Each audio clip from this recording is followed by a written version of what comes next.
Hello and welcome to another Official Watches YouTube video. Thank you so much for your support on the last videos. We've had some amazing comments. Today it's our first ever Richard Mille video. We're starting with an absolute bang. We could have gone for something a little bit more plain like an RM30 or something like that, but we thought, why not? This is Official Watches, let's have some fun with it. So we've got something really cool to show you inside this box.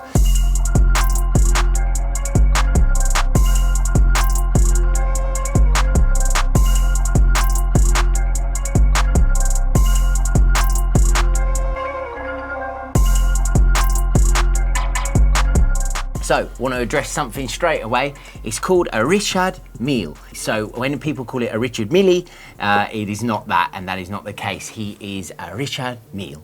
Okay, so let's get going. This is an absolute beast. It's the Richard Mille RM025 Tourbillon Chronograph diver.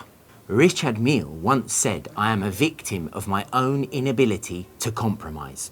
Every time I get to a point where I need to decide whether to save cost or to push performance to the very extreme, I always choose the latter." If you're a fan or a follower of the brand, then this quote probably explains a lot. So, RMs, what are they? And why do they command such huge eye-watering price tags?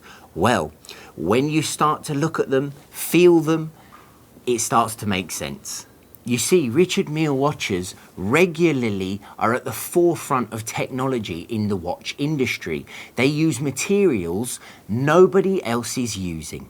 Case materials such as TPT quartz, NTPT carbon, mixed with gold, leaf and sapphire.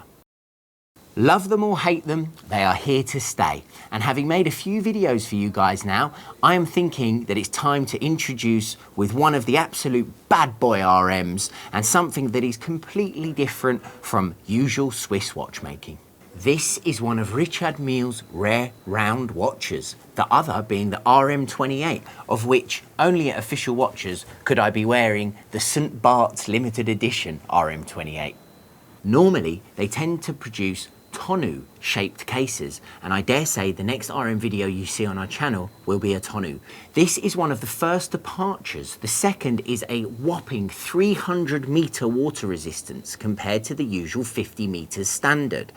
Now, I have seen some superstars and celebrities swimming in the 50 meter ones, but it is definitely not advised. I have spoken to the watchmaker because I was interested about that, but the 50 meter water resistance is not good enough for proper swimming. This is a serious and complicated dive watch, but it will probably never see anything greater than the depth of a Las Vegas swimming pool. That's enough of the chat. I want to try this thing on. Okay, so it's on the wrist.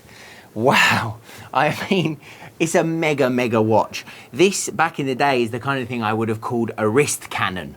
So what's it like to strap on a 300,000 £, Torb RM, and not to mention the biggest RM around? This watch makes Rolex Deep Sea look like a kid's toy. Celebrities, I only know of one that wears this piece regularly. He is a dear friend of Richard Mille, and it is Sylvester Stallone. So, Sly, if you're out there, great choice, and I can say that this positively would suit you, sir. Taking a look at the dial, it's beautifully finished with RM's signature skeletonization. The base plate is made of a carbon nanofiber. Why? Because why not? That's the Richard Mille way. At the 6 o'clock subdial, we've got a tourbillon sitting beneath the yellow running seconds of the chronograph, a minute counter at 9, and up at the top of the dial you can see the power reserve and torque indicator pairing with the torque on the left and power reserve to the right. What a mouthful for this very special watch. Talking about all the different complications on this watch, I feel like Eminem running out of breath on a cypher. As this is a manual wind movement which cannot be overwound as a safety feature, it's useful to be able to check power reserve at a glance and top up as needed. The movement can run for over 50 hours. RM do recommend that as a maximum due to torque and timekeeping. So speaking of manual winding, Off the top of my head, I can't think of another manually wound diver with a 300-meter rating apart from Panerai, who employ a crown locking mechanism to ensure water resistance. The RM025 uses an oversized, non-screw down crown with no such locking device, so I can only assume that the gaskets in this thing are more than up to the task. The crown is the biggest crown I've ever seen on any watch, period. And when you tighten that thing, you just know the bottom of the Mariana Trench is going to be no issue. The crown is a press button type rather than the standard pull-out. And as you push it in, you can see the hands on the functions and indicator located at 4. They jump between H for hands, N for neutral, and W for winding. Moving on to the case. It's gorgeously finished. It has brushed rose gold shoulders. It has a dive countdown bezel that's in titanium, and it's actually fairly lightweight given its size.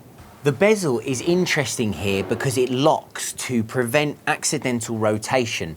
This is very important if you are diving deep. But again, guys, let's be realistic. Is this going to be banging against coral in the bottom of the sea? It's more likely to be banging against a bottle of Bollinger. To unlock it, you need to press both the 12 marker and the 30 marker at the same time, again making it a really serious bezel. What's amazing is there is no play here, and the sensation as you click it is top notch.